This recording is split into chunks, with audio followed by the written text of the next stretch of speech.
Buongiorno, siamo qui con Graziana Papes nel suo nuovo centro. Graziana, ci vuole raccontare un po' di cosa si tratta, cos'è questa sua nuova avventura? Diciamo che dopo 33 anni di poliambulatori ho deciso di variare un attimino, dedicare una struttura solo ed esclusivamente alla medicina estetica e chirurgia plastica.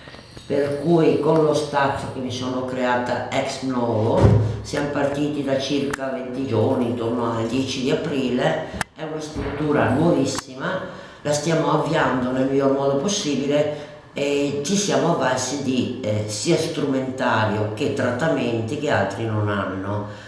Tanto per indicarne un paio.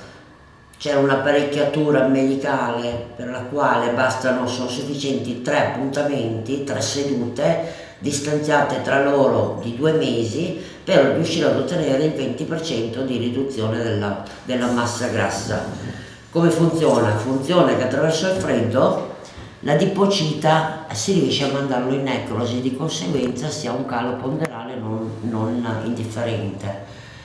L'altra macchina, che anche questa diciamo è una new entry per quanto riguarda la medicina estetica e chirurgia plastica, si chiama needling. Praticamente attraverso questa apparecchiatura con un manipolo che fa sia da vacuum però nello stesso tempo anche punge, si riesce a veicolare del farmaco o vitamine in profondità.